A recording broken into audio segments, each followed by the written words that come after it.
ಶಿರಾ ಮತ್ತು ಆರ್ಆರ್ ಕ್ಷೇತ್ರದ ಉಪಚುನಾವಣೆ ರಣಕಣವಾಗಿದೆ.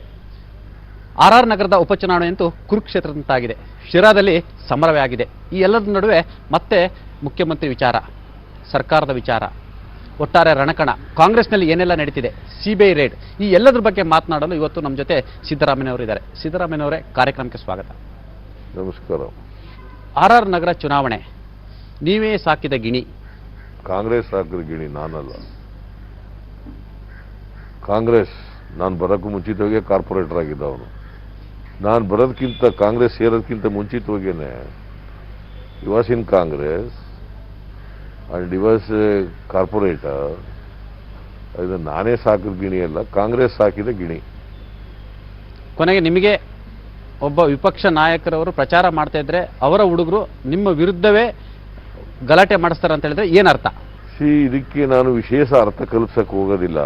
ಬಹುಶಃ ಒಂದು, ಅವ್ರಿಗೆ ನಾನು ಮಾತಾಡೋದನ್ನು ಡಿಸ್ಟರ್ಬ್ ಮಾಡಬೇಕು ಅನ್ನೋದು ಉದ್ದೇಶ ಇರಬೇಕು. ಎರಡನೇದು, ನಮ್ಮ ಕಾರ್ಯಕರ್ತರಲ್ಲಿ ಅಧೈರ್ಯ ಉಂಟು ಮಾಡಲಿಕ್ಕೆ ಪ್ರಯತ್ನ ಮಾಡಿರ್ಬೋದು.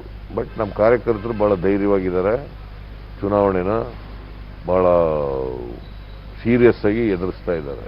ಅದರಿಂದ ಇಂಥ ಗೂಂಡಾಗಿರಿ, ಈ ಥರ ಡಿಸ್ಟರ್ಬ್ ಮಾಡೋದು, ಇವಕ್ಕೆಲ್ಲ ನಾವು ಭಾಳ ನೋಡಿದ್ದೀನಿ. ನಾನು ಇವು ಎದುರ್ಕೊಳ್ಳೋದು ಇಲ್ಲ, ನಮ್ಮ ಕಾರ್ಯಕರ್ತರು ಎದುರ್ಕೊಳ್ಳಲ್ಲ. ನೀವು ಅಸೆಂಬ್ಲಿಯಲ್ಲಿ ಜನಾರ್ದನ್ ರೆಡ್ಡಿಗೆ ತೊಡೆ ತಟ್ಟದಂಥವ್ರು, ನಿಮ್ಮಂಥವರಿಗೆ ನೀವೇ ಬೆಳೆಸಿದ ನಾಯಕರು. ಯಾಕಂತ ಹೇಳಿದ್ರೆ ನೀವು ಮುಖ್ಯಮಂತ್ರಿ ಆದಂಥ ಅವಧಿಯಲ್ಲಿ ಬಹಳಷ್ಟು ಅನುದಾನವನ್ನು ಆ ಕ್ಷೇತ್ರಕ್ಕೆ ಕೊಟ್ಟಿದ್ದೀರಾ. ಇವತ್ತು ಸಿದ್ದರಾಮಯ್ಯ ವಿರುದ್ಧವೇ ಅವರು ಪ್ರೊಟೆಸ್ಟ್ ಮಾಡಿಸ್ತಾರೆ, ಗಲಭೆ ಮಾಡಿಸ್ಲಿಕ್ಕೆ ಮುಂದಾಗ್ತಾರೆ ಅಂತ ಹೇಳಿದ್ರೆ ಏನರ್ಥ?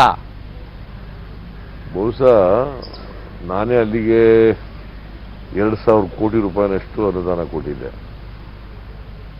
ಆ ಹಣದ ಕೆಲಸ ಇನ್ನೂ ನಡೀತಾ ಇದ್ದಾವೆ. ಇದು ಹತಾಶೆಯಿಂದ ಗಲಾಟೆ ಮಾಡಿರ್ಬೋದು ಅಂತ ಅಂದ್ಕೊಂಡಿದ್ದೀನಿ ನಾನು. ಸೋಲ್ತೀವಿ ಅಂತಕ್ಕಂಥ ಹತಾಶೆಯಿಂದ ಈ ಥರ ಗಲಾಟೆ ಮಾಡಿ ಎದುರಿಸಿ ಕ್ಷೇತ್ರದಲ್ಲಿ ಬೈದ ವಾತಾವರಣ ಉಂಟು ಮಾಡಿ ಗೆಲ್ಲಬೇಕು ಅಂತಕ್ಕಂಥದ್ದು ಭಾವನೆ ಇರ್ಬೋದು. ಸಾಮಾನ್ಯವಾಗಿ ಯಾರು ಗೆದ್ದೇ ಗೆಲ್ತೀವಿ ಅನ್ನೋರು ಗಲಾಟೆ ಮಾಡ್ಸೋಕೆ ಹೋಗಲ್ಲ. ಅದು ಹತಾಶ ಭಾವನೆ.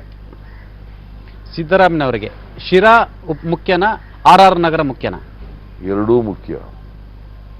ಎರಡೂ ಕ್ಷೇತ್ರಗಳು ಗೆಲ್ತೀವಿ ನಾವು, ಇದು ಎರಡೂ ಮುಖ್ಯ ನಮಗೆ. ಶಿರಾ ಕ್ಷೇತ್ರಕ್ಕೆ ಟಿ.ಬಿ. ಜಯಚಂದ್ರಗೆ ಟಿಕೆಟ್ ಕೊಡ್ಲಿಕ್ಕೆ ಹೈಕಮಾಂಡ್ ಸಿದ್ಧವಾಗಿರಲಿಲ್ಲ, ಸಿದ್ದರಾಮಯ್ಯ ಕೊಡಿಸಿದ್ದು.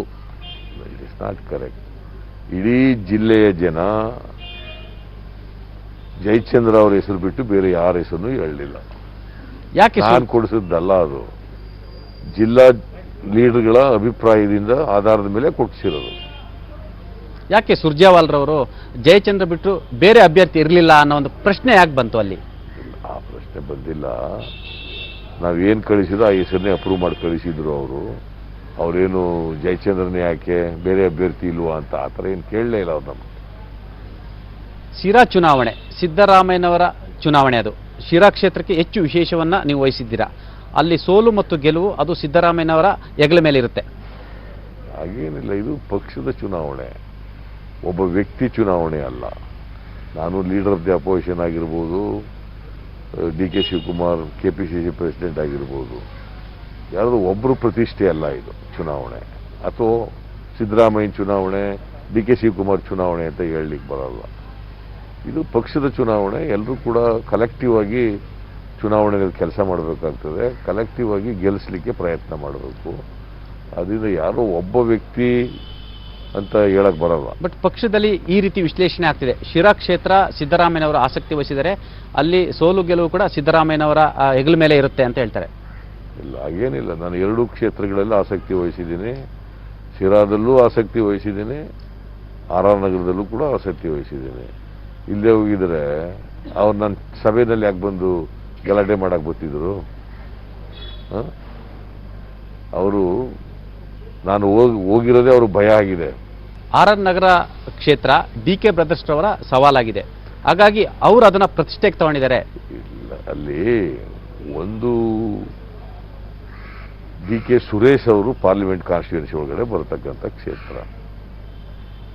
ಮತ್ತೆ ಡಿ.ಕೆ. ಸುರೇಶ್ ಮತ್ತೆ ಶಿವಕುಮಾರ್ KPCC ಪ್ರೆಸಿಡೆಂಟ್ ಡಿ.ಕೆ. ಶಿವಕುಮಾರ್ ಆಗಿದ್ದಾರೆ.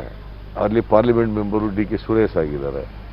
ಆ ಹಿನ್ನೆಲೆಯಲ್ಲಿ ಕೆಲವರು ಆ ಥರ ಮಾತಾಡ್ತಾರೆ ಹೊರತು ಬಟ್ ನಿಜವಾದ ಅದಲ್ಲ. ಎಲ್ಲರೂ ಕೂಡ ಆ ಕ್ಷೇತ್ರ ಗೆಲ್ಲಬೇಕು. ಬೆಂಗಳೂರು ನಗರದಲ್ಲಿ ಬರ್ತಕ್ಕಂಥ ಕ್ಷೇತ್ರ ಅದನ್ನು ಗೆದ್ದರೆ ಮುಂದೆ ಒಳ್ಳೆ ಮೆಸೇಜ್ ಹೋಗ್ತದೆ ಅನ್ನೋದು ನಮ್ಮ ಅಭಿಪ್ರಾಯ ಇದೆ, ಪಕ್ಷದ ಅಭಿಪ್ರಾಯ ಇದೆ. ಅದರಿಂದ ನಾವೆಲ್ಲರೂ ಅಲ್ಲಿ ಪ್ರಾಮಾಣಿಕವಾದ ಪ್ರಯತ್ನ ಮಾಡ್ತೀವಿ. ಆರ್ ನಗರದಲ್ಲಿ ಇನ್ನೂ ಬಲಿಷ್ಠ ಅಭ್ಯರ್ಥಿ ನಿಮಗೆ